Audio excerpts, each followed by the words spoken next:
just 20K, 20 miles. Not even 20K, 20 miles. I wish it was 20K.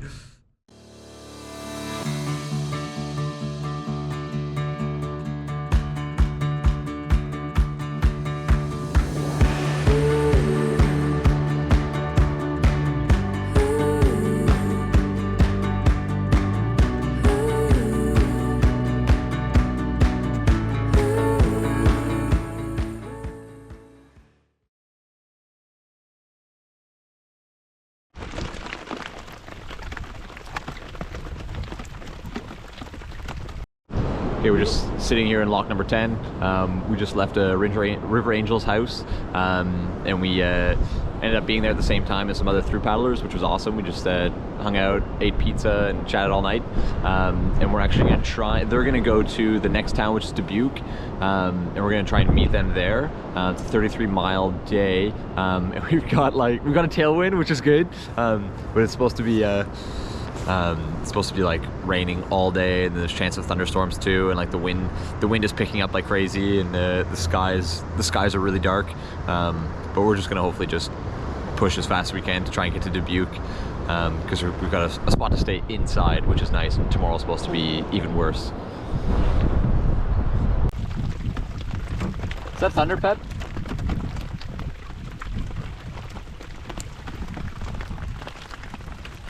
We've been making really good time this morning. We were supposed to have a headwind and rain and storm. Turned into a tailwind overnight, which is awesome. We've been making probably about 4 to 4.5 miles an hour, which is some of the fastest we've paddled since we've entered the lock section. We're trying to get to a spot called Dubuque, I think. I always pronounce it wrong. And that's going to be a total of 33 miles today. So we were doing pretty well with that, and then we got struck with some thunder and lightning. So we're being safe and pulled off conveniently in a spot called Cassville. So we've got this awesome awning that we're hanging out under, made some coffee, eating some snacks. I'm gonna catch up on some journals. Hopefully the thunder and lightning passes in the next 20 to 30 minutes, and then we get back out there. It's gonna be a wet day, but at least it's not a windy day. It's important to be safe in these times. It's gonna be really, really stormy tomorrow. We don't think we're gonna be able to paddle. So hopefully we're able to stay at another River Angels house for that as well. So that's what the big push is, to get the miles in. So you can't stay in this awning for 2 days. We heard some thunder, and so we just like pulled over. We're gonna try and set up a tarp.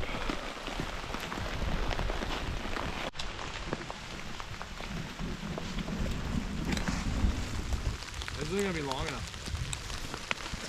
This isn't the long one. I don't know where that long one is.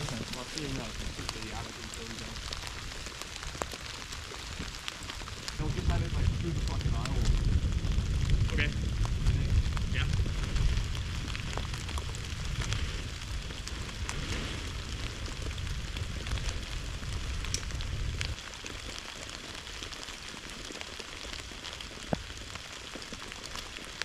Like bowline cargo fish on each. I think so, right? Yeah, or just like a bowline here. Yeah. And then a trucker fish on this side? Trucker fish on that side, tight. Yeah.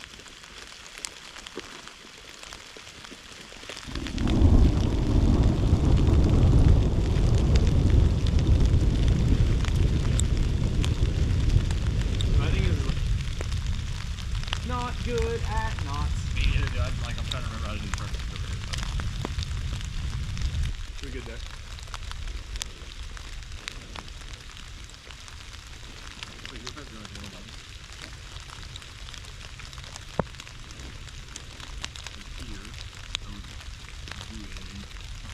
Where's the tight side?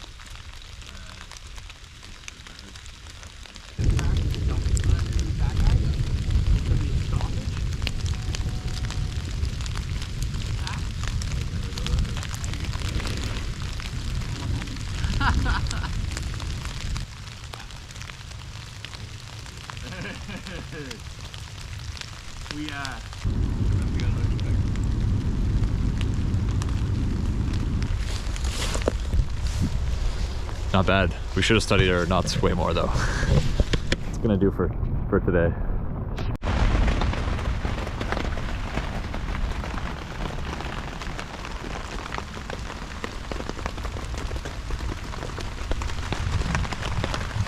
Looks like we're camping out for the next little while. We're about 20 miles out from Dubuque, and we need to get to Dubuque today, basically, because tomorrow's supposed to be an even worse storm. So.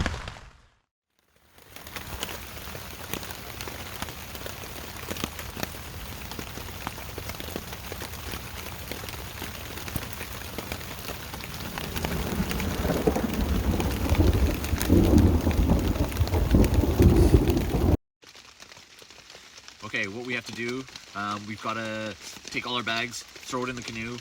We've got to take down our tarp, so we have to undo all our really shitty knots. Then we got to paddle super fast for the next like 5 or 6 hours because we got like 20 miles to do.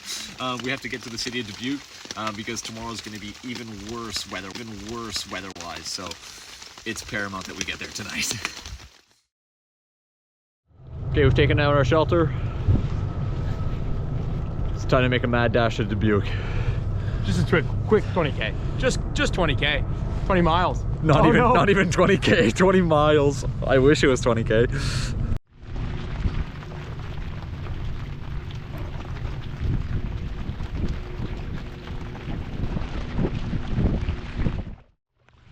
All right, it's like a little after 4 o'clock.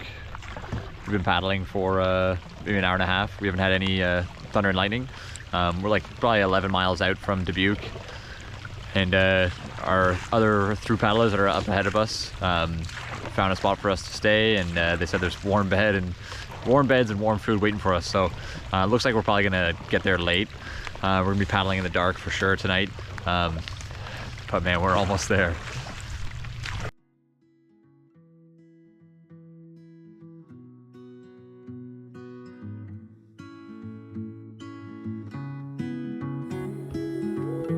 Okay, for some reason we just stopped filming for like the next 2 days, so here's a recap. We arrived at a River Angel's house just as it was getting dark, and because there were several other through paddlers already staying there, they had asked their neighbors to take us in. So our new River Angels bring us to their garage, which is where we would be sleeping. Turns out they meant their sweet Airbnb on top of their garage that has beds, a kitchenette, a bathroom, and a fridge full of beer. These people were incredibly generous and kind. After a warm shower and a cold beer, we hopped over next door and joined the party. Over the next few days, we would get to know the other through paddlers. First were 2 super rad chicks, Cory and Espoir. These 2 were paddling with the river and not on the river. They were taking it all in. They were doing things a lot differently than we were.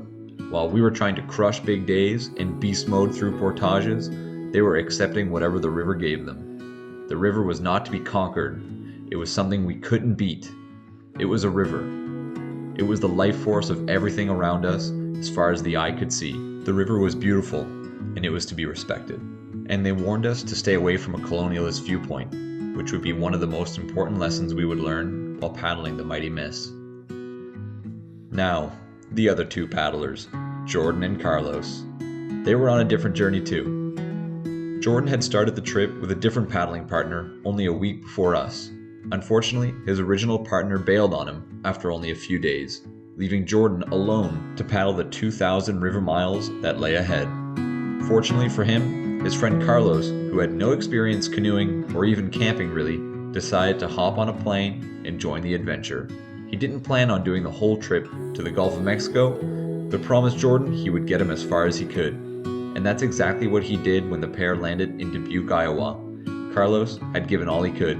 It was time to head back to the real world and leave this adventure behind him. Jordan would continue to Louisiana alone. After eating, drinking, laughing, and drinking some more, our time in Dubuque would come to an end. The 5 of us, Cory and Espoir, Pep and I, and Jordan, planned to at least paddle together for a day and camp out together about 25 miles downriver. The plan, however, would quickly fall apart, as you're about to see. Hey, we're just on our way out of Dubuque, and one of the through paddlers that we had met in the last couple days just gave us a call and said his canoe got stolen. He had stashed it in the woods. Maybe it's not stolen, but it's gone. So we're just kind of walking along the shore, trying to see if we can find his canoe.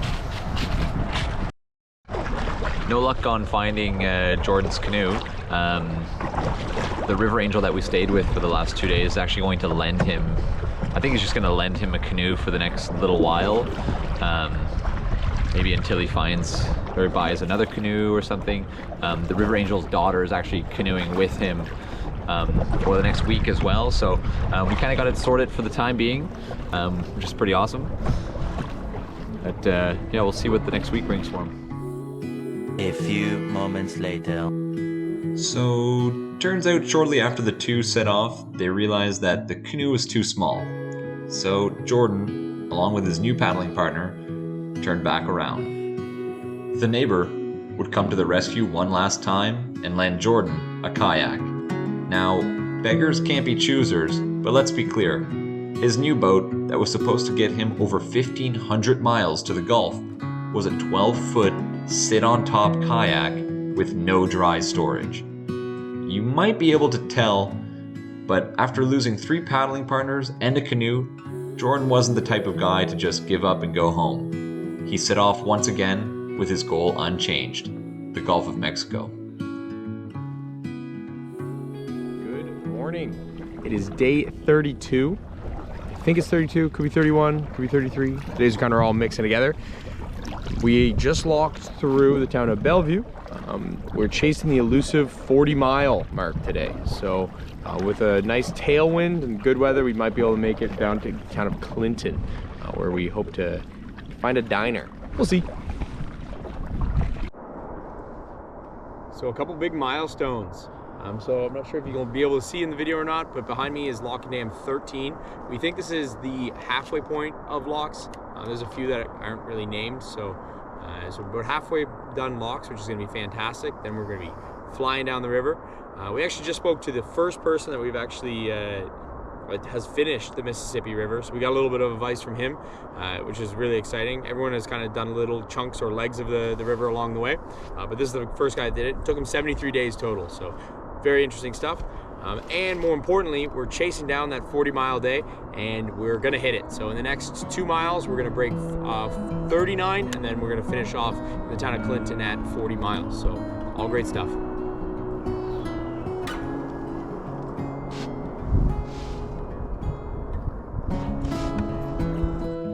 On the next episode, fellow thru paddler Jordan catches up. Actually had his canoe stolen the next day, and after a really, really long day, ended up getting a kayak, and he just caught up to us today. So that was a few days ago. So here he is rolling in.